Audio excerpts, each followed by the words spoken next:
bokkuñ ci biir commission boobu noonu et pourtant interpellé naa leen si c'est que du ma bëgg tudd tur député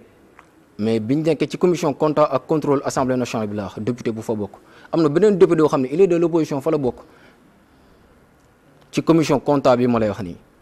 mais am na d'autres députés yoo xam ne j'en ai parlé avec eux mais ñoom bokkuñ ci commission boobu et pourtant suñ 130 députés lañ bokk et pourtant xamuñu prix unitaire auto voiture xamuñu marque auto voiture lu dul bi voiture bi excès lañ xam marque auto voiture bi encore une fois c'est bien comme tout à l'heure li nga wax loo xam dañ koy xeex de l'intérieur di ko casse de l'intérieur mais ñun boo gisee ñu dem saisir l'Assemblée nationale administrativement lañ ko saisir ah mais ngelawaay il n'a qu'à ñu donner les informations qu'on lui a demandé parce que lépp ci principe kon ni ma ko waxee principe bu jubal jubanti lañ nekk kenn nekkul si suñu ginnaaw kon ni ma waxee à tout à l'heure ñun on se bat pour les principes encore une fois idéologie ak principe yi nga xam ne dañ ko joxaan cette jeunesse là ñu nekk sur le terrain di ko xeex tëdd ci kaso bi am suñu ay frères yu gaañu ñu tëj sénégalais yi à ciel ouvert am ñu nekk dans la diaspora ba tey di y a des frères yoo xam dañu tëdd si lal hôpital ndax lan pour ce combat là non combat boobu noonu ci principe yeeg idéologie duñ ci am xarit duñ ci am frère de parti. ñu d'accord attends je termine s'il vous plaît. da ngay mën a nekk ci principe yi ak ci jubal jubanti bi ci dëgg ak ci lu leer wasalaam ñu toog nekk suñu ay occupation mais kan moo ci nekkoon mais buñ ko gisul am nañ droit poser wu la question et nous on n'a fait que poser des questions encore une fois le contribuable sénégalais nekkul xaalis boo xam ne une groupe de personnes ñoo koy yor bu leen neexee toog kii am na dëj wala nii fii non je ne suis pas dans le jugement si non nekkuma dans le jugement parce que dinaa ñëw ci saisine OFNAC bi ñëwaguma si parce que ci saisine OFNAC bi dañ cey boole dette bi ñu épongé ci député yi nga xam ne de l'autre législature lañ bokk ñun nag en tant que des sénégalais di fay impôt képp kuy sénégalais fii am nga droit poser wu ci la question newuñ ne alalu askan bi la de mais dañoo bëgg a xam ci yan base légale la notre président de l'Assemblée nationale teg épongement boobu mu def ci dette boobu noonu ak ci ban fond la ko defee waaw nag ñun masse critique boobu ci loolu lañ nekk on n'accuse personne on demande juste des informations ak lu ko des informations ak mbir yi leer on n'accuse personne dañoo poser ay questions ba pare bind ay structures yoo xam ne que ñoom ñoo am pouvoir ak doole saytu ne leen saytul ñu lii ak lii bu dee mbir yi leer na jaar na yoon waaw gongo ñu avancé dem toog jàpp suñu ñàmbur mais bu ñu gisee loo xam ne leerul suñ bopp mais dinañ ci interpeller ñi ñu ci war a interpeller c'est ça mais c'est pas de problème personnel avec qui que ce soit on n'a pas de problème personnel avec le président de l'Assemblée nationale ni avec le président avec qui que ce soit mais ñun au sein de Pastef on sent que fam ñoo xamante yaa ngi naa vous n'avez pas de problème personnel avec personne mais au sein de Pastef on sent que dafa am ñenn ci yéen parce que ñi am problème ak El Malick Ndiaye attends ma ñëw parce que ni ngeen koy attaqué xaaral ma ñëw xam nga gars yi loolu lañ foog tout à l'heure mais reproche boobu lañ attends ma ñëw semaine yi di ñëw di ngeen gis question boo xam ne que primature lañ koy yóbbu incha allahu rabbi ma jox leen information boobu dina am question boo xam ne que primature lañ koy adressé primature ku fa nekk suñu leader moo fa nekk notre leader Ousmane Sonko moo nekk à la primature dinañ ko adressé ay questions incha allah rabi fan yii ñu jëm. d'accord parce que dañoo bëgg sénégalais yi xam ne que dynamique bi ñu nekk journaliste bu ma doon journaliste bu ma doon dama gis les responsables de Pastef ni ngeen ciy attaqué El Malick Ndiaye. non doon ko attaqué kenn. sur les réseaux sociaux da ngeen koy attaqué. bu fekkee léegi appel d'offre bi ni sur les voitures respecté wu code des marchés publics. dans ce cas c'est normal que vous saisissiez l'OFNAC mais li nga wax nii si supputation. donc ak ci doute nga demee. waaw xaar déedéet. l'affaire bi nga xam ne mooy éponge dette bi ñu épongé notre président de l'Assemblée nationale moo toog wax ko ñëpp di dégg encore une fois vidéo yaa ngi fi de moo ko wax de moo épongé dette bi wax li waral mu épongé dette bi waaye ñun dañoo poser ay questions. ci ban argument yi mu jox doy la. non ci ban ci yan xam nga dëkk bi fi ñu toll actuellement nekkul kàddu kese fii lañ toll ay kayit yu leer contribuable Sénégal bi la bu doon dépense am la wala xaalisam la grave on duñ ko ci laaj compte mais contribuable sénégalais bi di nga wax. mais di nga ko leeral ci ay kayitam aussi encore une fois parce que ci question yooyu lañ ko posé waat base juridique bi ak ci ban fond la éponger dette boobu noonu léegi nag saisir nañ l'OFNAC léegi l'OFNAC dina def liggéeyam nee naa la tout à l'heure on va saisir notre à la primature am na question écrite yoo xam ñu ngi ko am na question yoo xam ne accès demande d'information yoo xam ñu ngi koy waajal dinañ ko déposer primature parce que dafa ay mbir yoo xam dañ fa bëgg xam. loolu lañ ko defee moi je trouve Assane. parce que encore une fois. je dis xam nga man. parce que gis nga askan. encore une fois chaque fois il doit se justifier auprès de vous. non pas avec ta permission Assane. attends je vais terminer monsieur. Ablaye ma béy ko mu daaneel. xam nga dañoo nekk ci dëkk boo xam ne que askan bi il faut que muy mën di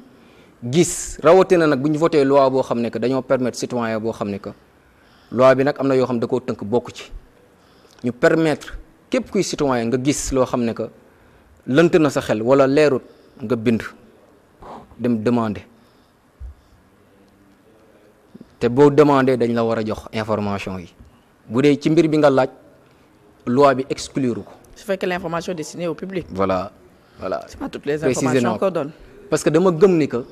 ci masse critique boobu nga xam notre leader moo ñu wax mu ne cette révolution là a besoin d'une masse critique rek moo ñu mën a eggale fi ñu mën a jëm. ak fi ñu bëgg jëmale Sénégal. ça veut pas dire que lu nekk war a justifier aussi dëkk dafa on est dans un état dafa am na muy doxee. on peut pas passer tout le temps acte bu ñu posé ñu ñëw justifier la fii la xaalis bi dugg fii la alors que y a des organes qui non mais yéen dirigé wala benn organe. non attends le peuple c'est qui le peuple que c'est toi c'est moi c'est Abdoulaye nous sommes tous le peuple. nous sommes tous le mais peuple dafa ay organes dédiés ñoo xam ne ils sont là pour statuer pour xool. peuple bu ne. ak citoyen bu ne am na droit def li ma def. tout à fait je vous le concède. kon donc. te ñun information bu ñu am on le partage avec le peuple encore une fois parce que tooguñ fii di wax pour suñu bopp on est là encore une fois parce que comme li ma ko waxee à chaque fois c'est le contribuable sénégalais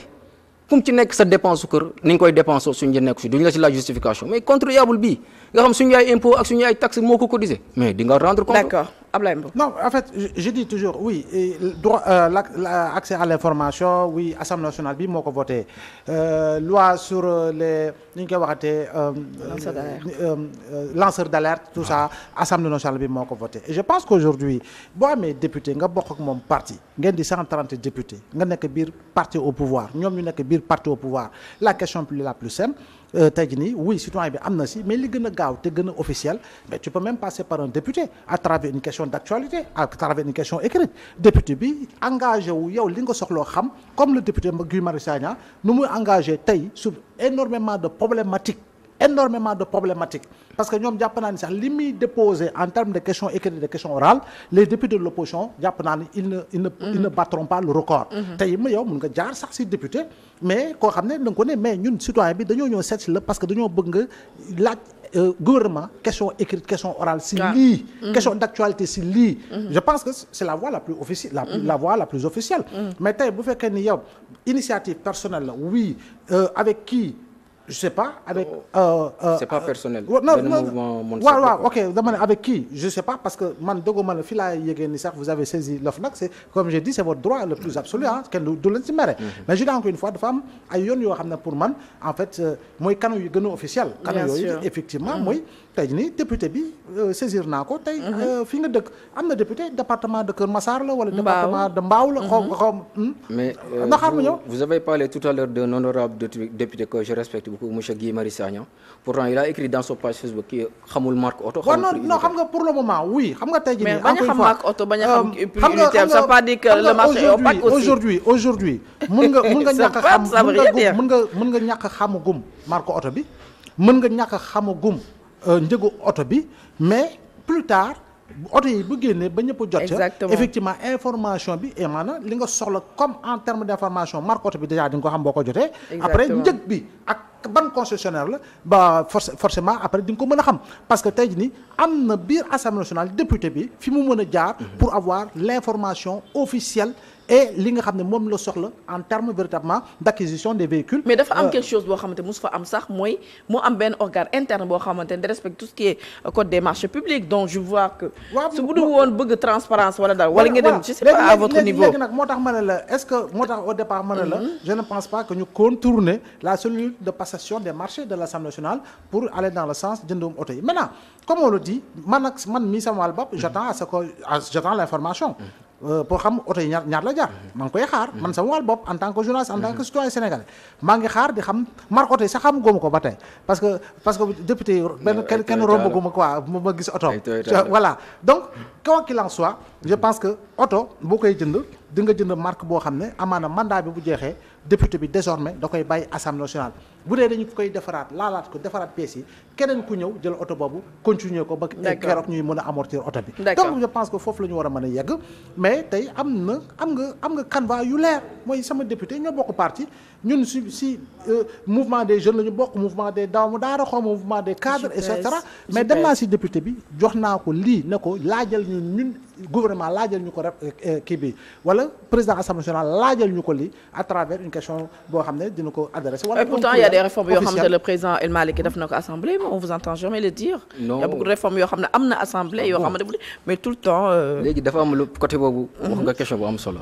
loolu c'est la normalité en fait dañu fal pour ñu apporter des changements kon donc changement yi duñ ci sukkandiku li nga xam ne que jubbantikuwul ci yooyu lañ. mais ni tamit bu ñëwee fekk loo xam ne jubul woon tamit jubbanti di fa ay réforme tamit dafay baax nga koy wax. waaw mais bon loolu peut-être bu 5 ans mi pare après bu ñu ko defalee bilan dinañ ko tuddal ay baaxam voilà applaudir ko bu après bu fa defee liggéey bu extraordinaire sax dañ ko fay defal affaire yu grave incha allahu rabbi parce que à chaque fois ma dama ne heure du bilan bi la quoi mais actuellement nii moom marquage à la culotte la et ce n'est pas seulement notre président de l'Assemblée nationale kuñ fi fal duñ la may yota parce que suñ notre leader Ousmane Sonko moo ñu ko wax quoi su ma tegee tànk teg leen tànk parce que daf ñuy permettre ci rigueur ak fi ñu bëgg yóbbu Sénégal ñu egg fa franchement ci dynamique boobu lañ nekk encore une fois ci idéologie ak principe yi. d'accord yaa ngi koy wax sànq ci sa présentation ancien détenu politique. defal nga fi journée des martyrs le premier ministre ñëwoon fa mu amoon fa vraiment beaucoup d'émotions ont été prises depuis lors quelle est la situation des anciens détenus. bon maa ngi nuyu suñ collectif des ex-détenus politiques bi à travers notre coordonnateur Djibi Mbaye qui est actuellement sax malade ma koy seet di ko ñaanal wér. ak suñu yeneen frères yi nga xam ne yëpp actuellement ni ñoom tamit ils sont malades ak notre technicien Sidi Mokhtar Foba maa ngi koy nuyu bu baax a baax voilà bon situation bi ba fu mën nañ ne avancement am na ci amu ci quoi parce que à l'heure où je vous parle il y a des frères yoo xam ne que ils sont malades voilà et pour seen faju aussi à chaque fois voilà yéeg bëgg wàcc bi c'est difficile quoi ak téléphone bi quoi. même après journée des martyrs bi amul changement après journée des martyrs bi changement bi bëriwul même sur la réinsertion aussi gars yi ñu ngi toog di xaar. am na ci ñoo xam ne fan la calé parce que le premier ministre avait donné des au niveau du ministère bi nga xam ne que Maïmouna Dièye moom moo ko géré parce que moom lañ jébaloon lépp lu jëm ci ex-détenus politiques yi ak victimes yi kon donc ci bu blocage amee ci ministère am la blocage bi amee. et dossier judiciaire yi ñu amoon dañu ils étaient victimes de sévices corporels. voilà dossier justice yi aussi franchement y a de cela 2 mois 3 mois daan nañu woote enquête gars yi di dem ñu leen di enquête au niveau du brigade de recherche de Colobane mais depuis lors affaire yi avancé waatul quoi en fait affaire yi dafay stagné waat on sait pas pourquoi mais ñu ngi ci interpellé aussi notre ministre. yow ñaata temps nga def prison. 21 mois 19 jours presque 2 ans. ah oui. ñu doon reprocher yenn association de malfaiteurs complot contre l'autorité de l'État terrorisme. bari nga say morom. voilà. ça a été dur hein. waaw bon ça a été dur mais actuellement mu ngi suñu ginnaaw quoi. on comprend votre engagement. voilà c'est surtout ça en fait moo tax y a des choses yoo xam ne bu ñu ko gisee rek il faut qu'on se lève parce que il faut qu'il y ait des gardiens de cette révolution là. voilà et ñun dañu gëm ne que ci gardien yooyu lañu bokk suñu mouvement bi ci gardien lañu bokk. et je salue de passage mon frère Amar Touré Tall. nga xam ne ci mouvement bi la bokk. et mu ngi préparer benn plateforme boo xam ne que xam naa les jours à venir dinañ ko lancer boo xam ne que sénégalais yi dañuy gën a am droit de regard et de veille ci doxalinu gouvernement bi. ak ces situations tendues yu ñuy wax entre le premier ministre Ousmane Sonko et le chef de l'État. yéen en tant que ancien détenu boo leen ko gis parfois doon am tuuti amertume di naan est-ce qu'on s'est battu pour ça. bon amertume am na mais bon comme ni olof di wax rek bu ndox tuuroo mbaax des voilà rooti war rek et avancer quoi parce que révolution ku xam révolution xam ne à chaque fois révolution ki ngay xeexal muy l'impérialisme moom du bàyyi à chaque fois boo xeexee ba jot rek moom dina jéem a dévier révolution bi détourner ko et à chaque fois ci ñi muy jaar ci sa ay moromu frère lay jaar quoi en fait voilà et tubaab bi ni ñu ko xeexee ba jëlee ko fi ay intérêt tubaab bi fii lay nampé ci ñun dafa mel ni bébé ak yaayam tubaab bi mën nañu ñun ñooy yaayam fii la yàgg nampé ci ñun kon donc cordon ombilical boobu boo ko bëggee dog moom tamit kut ko kut day bëgg ñëw dund si kon donc manœuvre yooyu noonu moo nekk di xew ba tey et ñun ñu ngi focus toujours derrière notre leader Ousmane Sonko ci idéologie ak principe yi pour relever Sénégal ci défi économique yi ak yóbbu ko ci souveraineté. Ablaye moom. oui je pense que victimes yi dañ leen war a jàppale bu baax très sincèrement dañ leen war a jàppale et puis nu leen mën a defalee appui par rapport à des projets yoo xam ne véritablement dañu mën a bokk si luy suqali koom-koomu Sénégal. jàpp naa ni nekk na si am na suñu bari seen jàng fa la jaaree yàqu. am na ñu bari ñoo xam ne seen liggéey fa la jaaree yàqu. am na ñoo xam ne seen famille fa la jaaree tas. donc yooyu yëpp dafa nekk ay choc psychologique yoo xam ne yeneen dëkk yi sax dañuy am un accompagnement psychologique. et je pense que loolu nag boo ko amee ak li fi nekk si suuf li fi nekk si lu nga xam ne soxla nañ ko surtout dans le secteur véritablement de l'agriculture je pense ndaw yi ak yeneen ndaw yu Sénégal bu ñu lëkkale à travers les coopératives yi nga xam ne lancé nañ ko effectivement lu ñu war a mën a liggéey la on doit atteindre l'autosuffisance si lu bari autosuffisance boobu nag quand tu as des bras économiques et ce sont ces jeunes là qui sont les bras économiques du Sénégal 70% de la population sénégalaise jeune mais ñooñu jàpp naa ni war nga leen utiliser pour ñu véritablement ñu bokk si li nga xam ne mooy tabax Sénégalu suba te Sénégalu suba jàpp naa ni duñu xaar ba suba pour tàmbale ko tey lañ ko tàmbale te war a tàmbale te bañ ko waroon tàmbale sax yàgg na lool fon on est très en retard kon ndaw ñi itam ne le laissons pas en rade mettons-le en avant pour véritablement participer au développement économique et social du Sénégal. Assane Dramé ce dernier mot. bon sama dernier mot contenté la ñu amoon franchement ak honneur bu mag a mag ci ñëw fii ci Walfadjri di rendre un vibrant hommage ki nga xam ne aussi bokk na ci les pères de cette révolution là muy Sidi Lamine Niass. franchement mu nekk koo xam ne que dañ ko doon suivre yàgg na comme tey bu ñëwee ci télém bi di fi amal émission franchement mu ñu fi jógee te duñ ko rendre hommage. di rendre hommage aussi aux militants et aux sympathisants de Pastef qui ont mené une lutte opiniâtre et toute la population du Sénégal. di nuyu aussi la jeunesse patriotique bu Mbao bi nga xam ne fa laa jógee voilà di nuyu toutes les responsables politiques de notre commune voilà et de notre département bi nga xam ne mooy bu Pikine. D'accord. voilà di jox dig dege sénégalais yi ak sénégalaises yi voilà ba beneen yoon. ça a été un plaisir d'être là. Le plaisir partagé voilà, Assane Dramé bon c'est le concept de l'émission boo ñëwee dañ lay xaw a pousser vers tes dernières